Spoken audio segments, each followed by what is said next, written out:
What's up guys? We're preparing for the FAMAS Awards tonight. Naka-long gown tayo, naka-hairdo, putok na makeup kasi we're nominated for Best Actor.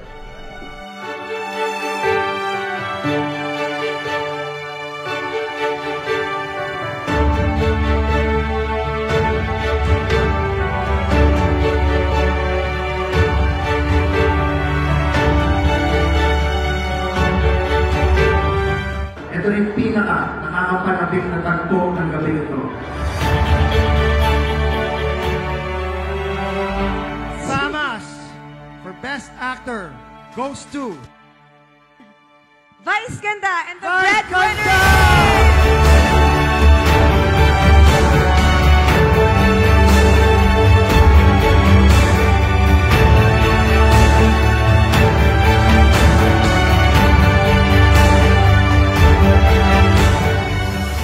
Thank you so much, FAMAS, for making me the very first blonde, fully made up, in black gown to receive the Best Actor Award.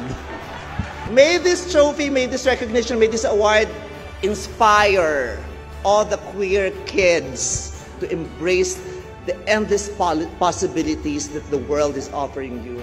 As a queer kid, as a queer person, you are limitless and you can be the best makeup artist, you can be the best hairstylist, you can be the best fashion designer, you can be the best educator, you can be the best politician, you can be the best actress, and you can also be the best actor. Because as a queer person, your possibilities are limitless. Hindi ka laging ipapapanalo ni Lord sa oras o pagkakataong gusto mo.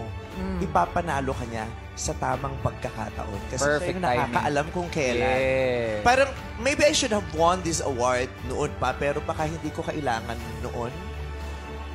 Sabi ko, ay, maybe he made me win because he wanted to redeem me. Yeah. Diba? Yung gano'n, parang, ay, ang galing, ang galing, galing. Ang galing lang talaga nung timing. Nakakakilabot siya. Nakakilabot. Lord, thank you for making me win, win, win, no matter what. Yeah. Very